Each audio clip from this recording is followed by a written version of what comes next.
Welcome, everybody, to day 17, I think it is, of our physical distancing live broadcast every day at 6 p.m., although it's already 6:02. The reason was I was listening to my favorite performer, Kim and I's favorite musician, is doing a live broadcast right now.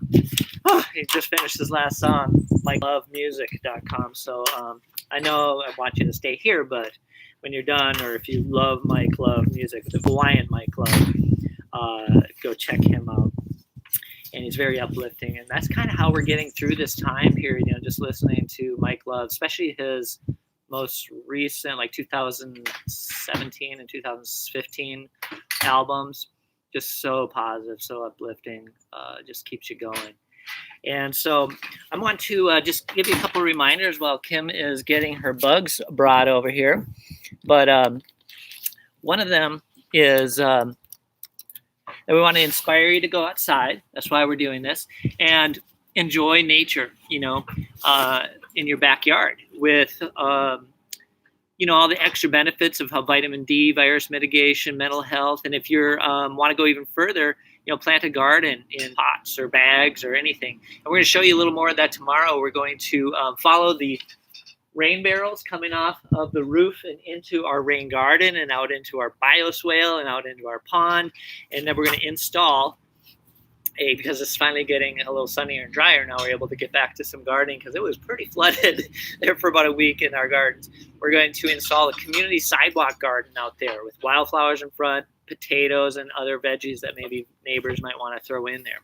So if you have, one thing we really need you to do right now is to go to youtube.com/wolfcamp college and subscribe, because we only have about 400 or 500 subscribers, and we need 1,000 in order to broadcast from our phones live. They have a rule that you need 1,000, otherwise you have to broadcast live from a laptop only. And so we need you to subscribe. If you see this, go into YouTube/Wolfcamp College, see if there's 1,000 subscribers or not yet. Please just get all your friends and family to subscribe. We need to do that. And of course, in the text is a donation link in case you have extra time or money to help us keep our springtime administrative staff employed. You can donate via the Facebook donation button that's on, link that's in there, or via our PayPal donation link that's in there. And so let's see if you, somebody had a great idea this morning, which was some hospitals and first responders and stuff are okay on PPE. Some are desperately behind, and especially in some of the states that are really exploding in cases. And so if you can do those drives, great. But if you, have extra time, of course, find out whether or not you can support them directly by getting some training that may be happening in order to support the hospitals and first responders. And if you have any money, this idea came, this is a no-brainer. They are really loving the staff, the medical responders right now on the front lines are really appreciating people feeding them. And so it's a great way to support small businesses if you have some money right now and some income, is to find out in case that they're just working nonstop and really need that support. So that was a great idea. And the last announcement that I have, let me just go here and just check my notes, is that I'm starting to pull together my old Wolf Journey Earth Conservation course curriculum back onto the website. Right now it's under a protected password in the website and not really advertised on there. You can search Wolf Journey on the website and it should come up with our curriculum. We're going to put that together for all the students that are at home right now looking for curriculum, and also the parents that are hoping to send their kids outside for a little break into the yard, because the whole curriculum is designed around something that a couple of my original mentors, Tom Brown and John Young, put together, which was to have what one of my favorite naturalists up in Bellingham calls a secret place, a peaceful place. John Young calls it a secret spot, and John Young calls it a sit spot. And that can be just right out in your, knocking the bugs down, right out in your yard. And I have field exercises in the Wolf Journey curriculum, you can just go out and do 20-minute field exercise, come back and journal if you want, put it on a digital journal or handwritten journal, drawing, or and so anyway, I'm going to put that together, and that'd be another way that would help if you want to use that as a daily exercise each day to get outside for 20 minutes.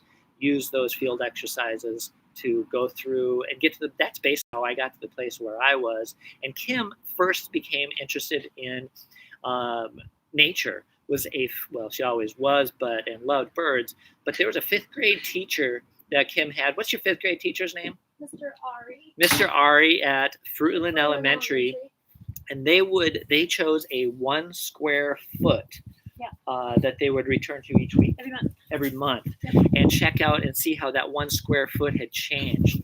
And we had to draw it. It was great. Yes. To scale. It's amazing how much will change every day in the spring. And so if you choose a 1 square foot peaceful place or secret spot or study site, that's okay. We'll have to talk loud. The neighbors just started mowing. We'll see. Anyways. I can move. Yeah. So why don't you just go ahead and start. Okay. And I was looking for your hats in the house, but I couldn't find them because I thought I had it. Oh, okay. Well, you got your sunglasses, so you're good. I know, but I still can't see the screens. Oh, that's okay. You don't need to see the screens. You're right on. Okay. Yeah. We'll bring the bugs up close. So, without any further ado, turning it over to Kim to do yard critters. Oh, yeah, and we're going to have to do yard critters too, I'm sure, because and 3 and 4. Many. Yes. Because, every time you go out and you look for bugs, something changes. You always find something different. It's a different time of year. They're behaving differently.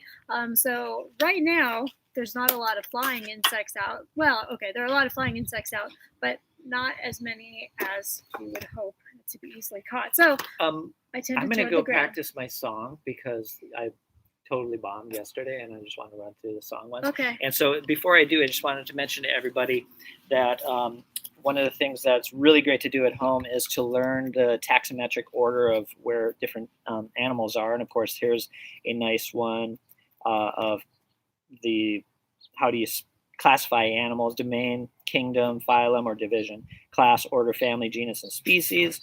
And then this is a really nice of the animal kingdom because we're doing the animal kingdom. All these up here are invertebrates, don't have a backbone.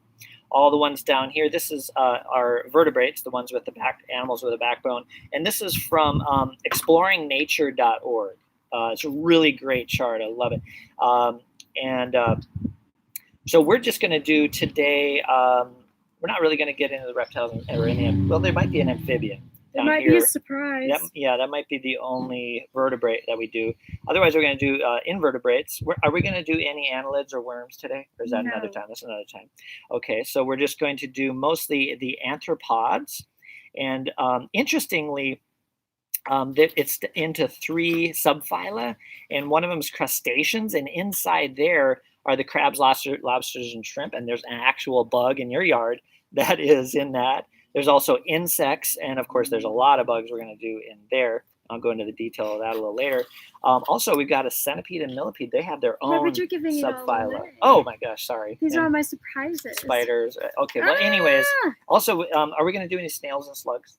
Or is that going to be another day? Not today. Okay. All right, we'll go check that out. Okay, but I might. Well, never mind. Okay. All right. That one's trying to reconnect. Oh, I forgot to put that turn off to Wi-Fi. Okay. But right. I'll try that. Is there a way? Can we bring them closer together so that I don't have to? Or is this working? All of them are. All of them are working? Yep, okay. You'll have to show everybody up close. Can you get your thing out of the way so I can see if it's doing it? Yeah. Okay. All right, everybody. So today we are starting with your favorite and mine, I'm sure, or at least most kids' favorite. This is the woodlouse. The lowly, but beautiful and amazing woodlouse. All right, I'm going to show it to you. So we like to call them roly-polies, but there's actually 2 different kinds. There are salbugs and pillbugs. And so usually when people see them when they're kids, they just say, oh, it's a roly-poly, or sometimes we like to call them a potato bug. So I'm going to show you guys the difference between pillbugs and salbugs. So salbugs cannot roll into a ball. Let's see if I can get it really close up here for you. You know, bugs are really hard to show, but I think I'm just going to hold him. Okay. Hey, husband, I might actually need your help with this, okay? I'm sorry. No problem. It's just that it's hard to show it between all three, and this is down here and cuts off my head, so... That's okay, I'll turn it up. Oh, that's better. Okay, so this little guy right here, if you can see him right up above my finger, this is a Salbug. Where's the camera? There it is. This little guy right there is a Salbug. There's a Salbug. And the other thing that you're going to notice about Salbugs is they have these two little appendages that stick off their rear end. They're really cool, tiny little things. And actually the other ones, the pillbugs, have them too, but they're so short that you can't see it from above. So anyway, the pillbugs, think of them as rolling up into a little ball like a pill. Armadillos kind of do it too, and that's one really cool thing about them, is they kind of remind you of an armadillo. So this is what your pillbugs look like. Here's your pillbugs. It's kind of hard to angle it because they could roll right off my hand. Here you go. Whoops! Oh, down. Pillbug down. Anyway, so these guys are land crustaceans. So, of course, when you think crustaceans, you think crabs, lobsters, things that taste really, really yummy. But I understand from my research that if you decided that you wanted to eat one of these wood lice, even though they're not actually lice, if you wanted to eat one of these wood lice, either the pillbug or the Salbug, they taste like urine. So it's up to you. If you want to try them and see what they taste like, and then that's totally up to you. But I personally am not going to do it. One really cool thing about them is they do not bite, they do not sting, they don't do anything harmful, and they don't chew on wood, they don't destroy anything, they just freak people out. So it's unfortunate that they get all the pest control companies in order to take care of them and get them out of there when really they don't do anything. They live in kind of moist areas, it's just how they survive, and they eat decaying organic matter. And they actually have found that because of these little guys, they actually nutrify the soil in the places that they live because they help things break down even better. So I personally think that everybody should leave them alone and just decide that they love them.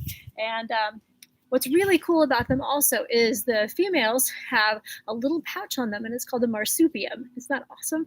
And it's kind of this water-filled little sac, and that is where they brood their young. So the young live in there, and then they come out after a couple of weeks, and then they're on their own, and then they go through several molds. They have to go through at least 10 molds before they reach their adult stage. But one thing that's really cool about the way that they molt, unlike a lot of other critters that molt their whole exoskeleton at the same time, these guys molt the front half, and then they wait for 2 to 3 days, and then they molt the back half. Really weird. I've never actually seen them mid-molt, and I would love to see them, so I'm going to be looking for that. And if I find it, you better believe I will show you all. It would be so awesome. Anyway, so the adults live about 2 to 5 years, and they are definitely considered beneficial insects because they help the soil out. So please don't destroy them, and learn to love these wonderful little wood lice.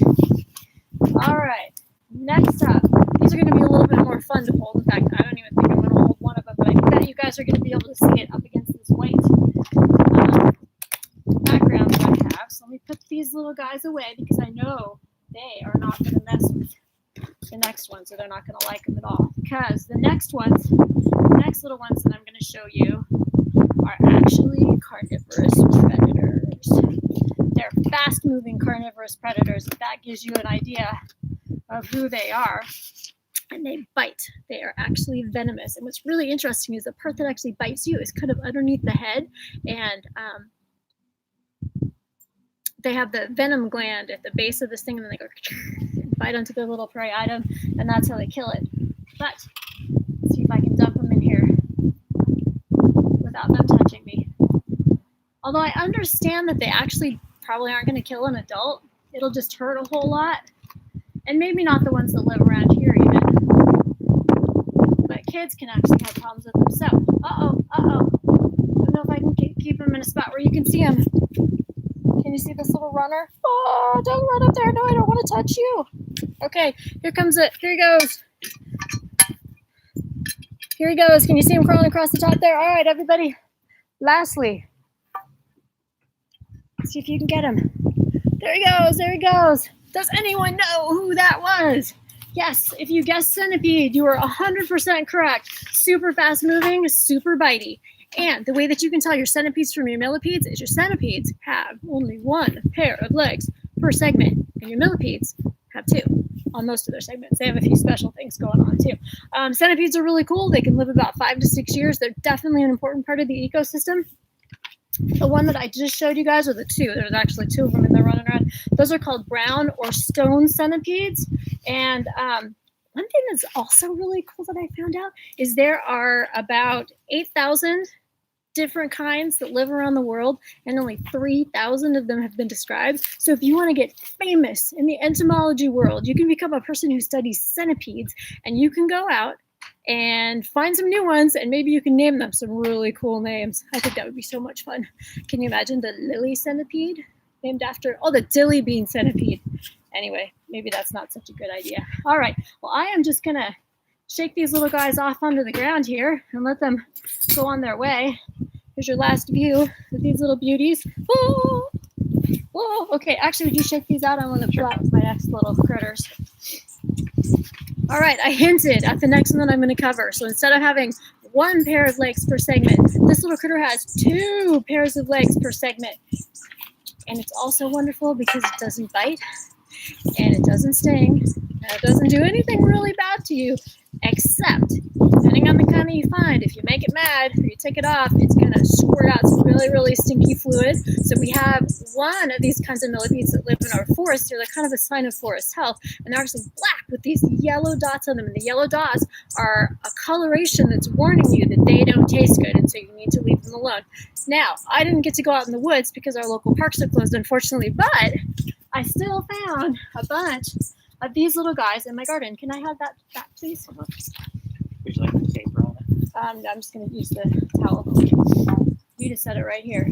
So these little guys are actually really kind of small. So another way that they are different from centipedes, not only do they have how many legs? Yes, 2 legs per segment. They don't bite or sting.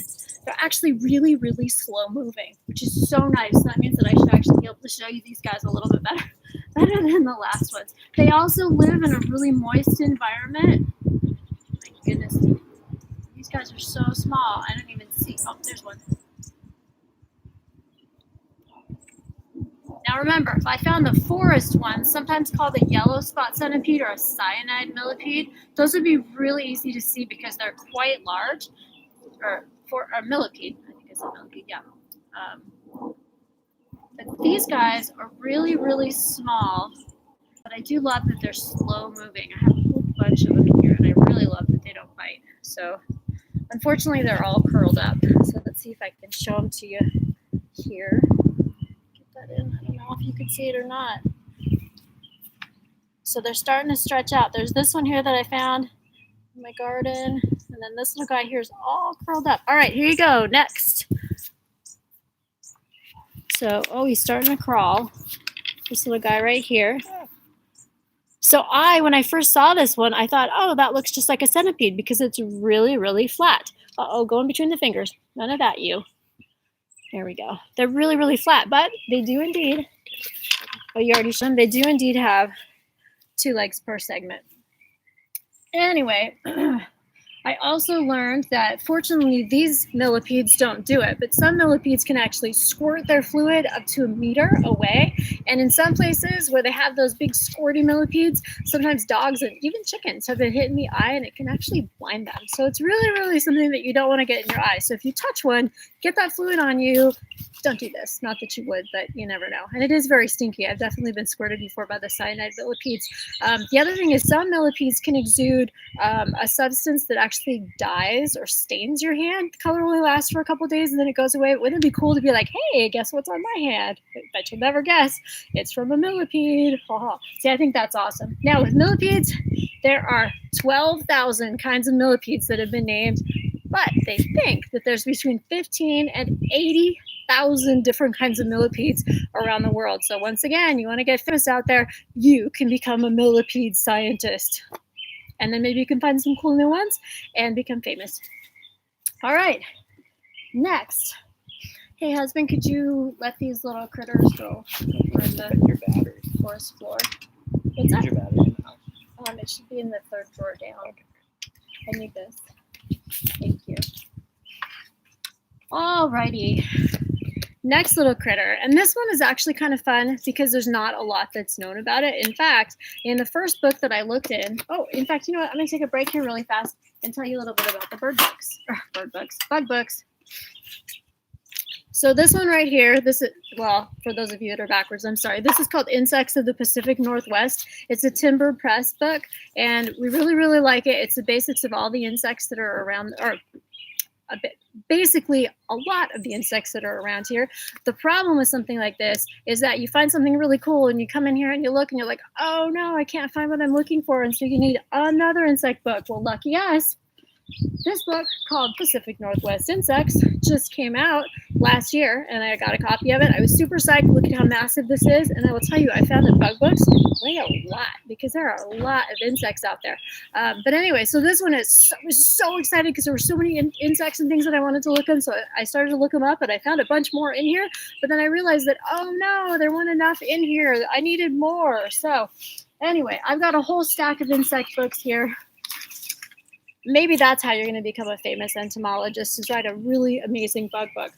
So there's Track and Sign of Insects, which is really great for tracking.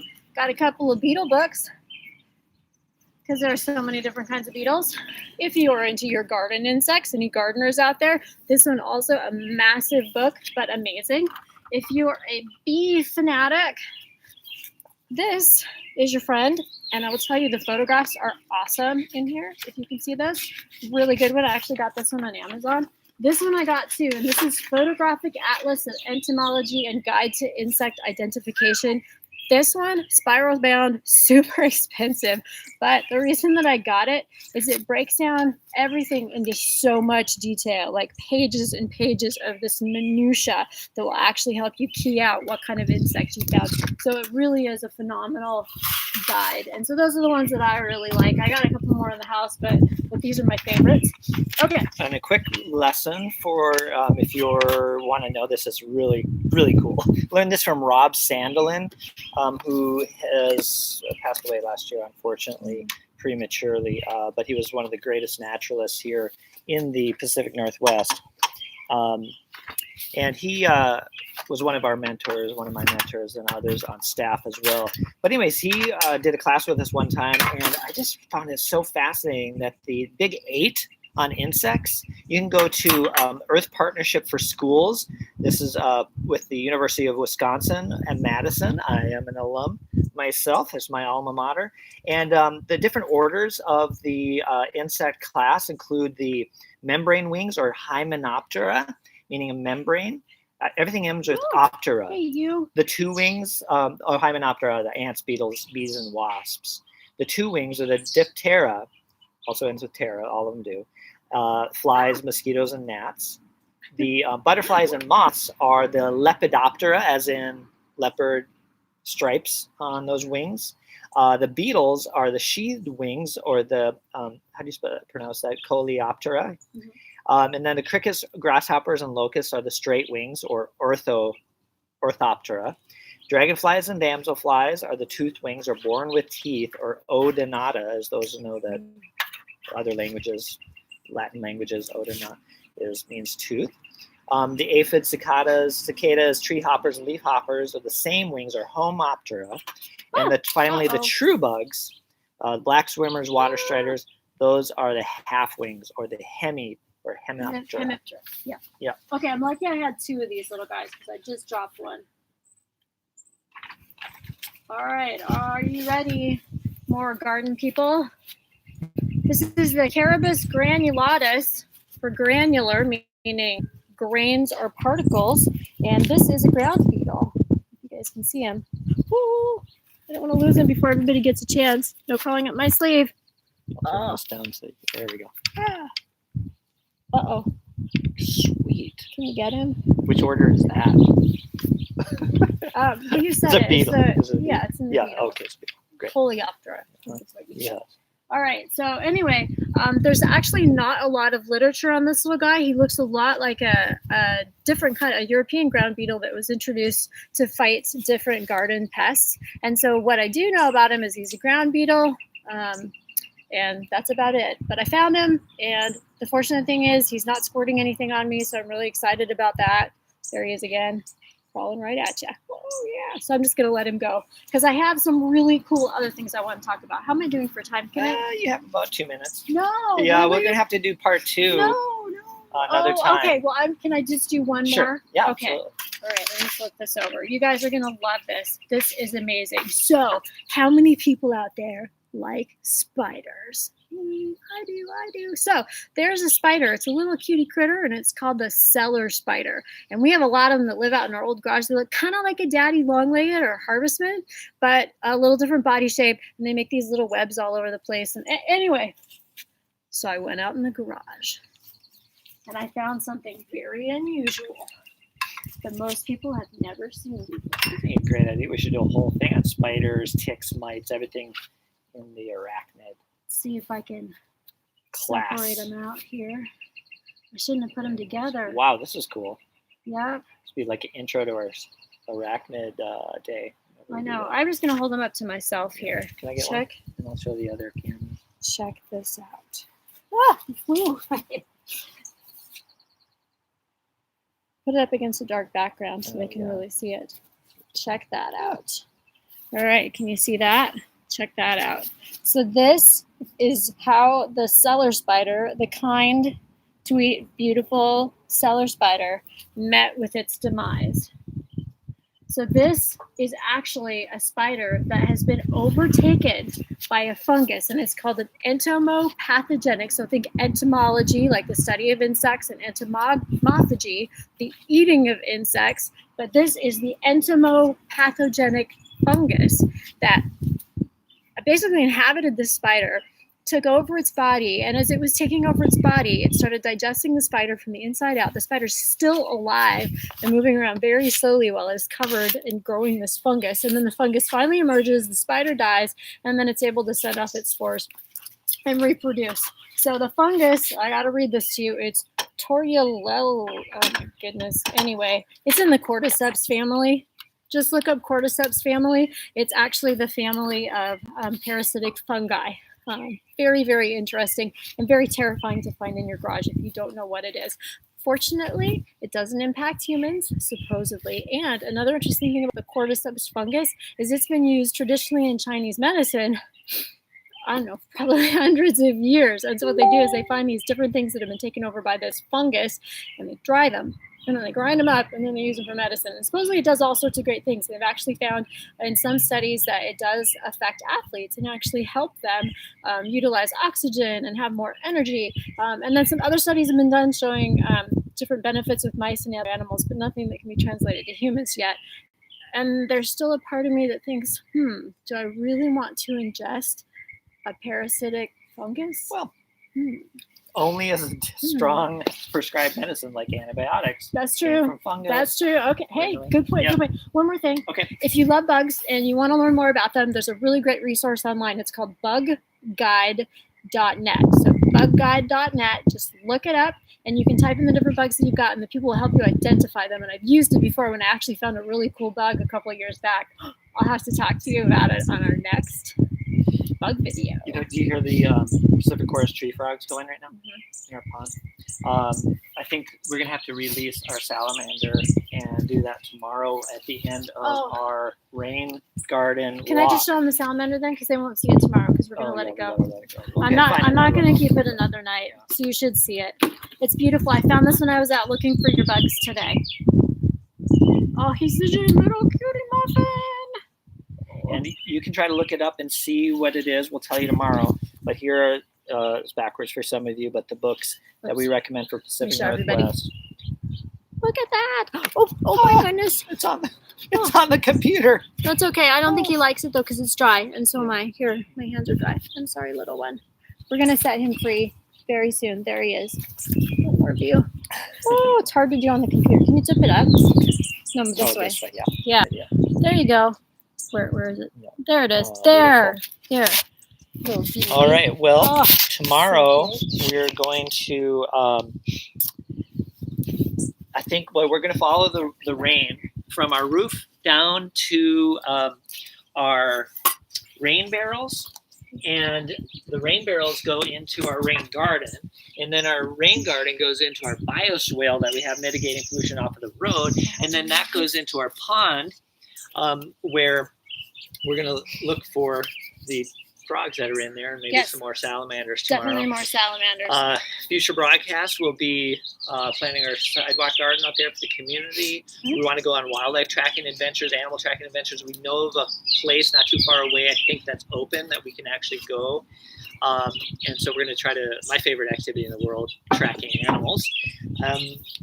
So remember, please go to youtube.com/wolfcampcollege and subscribe. We need 1,000 subscribers in order to go do that. And the next ones will be out of Wi-Fi range, and so we can't broadcast live to YouTube until we get 1,000 subscribers. So please do that. Click on the donate button, either the Facebook donation fundraiser or the PayPal donation button in order to support our employees this spring while we're waiting for summer camps to start. Cross some fingers.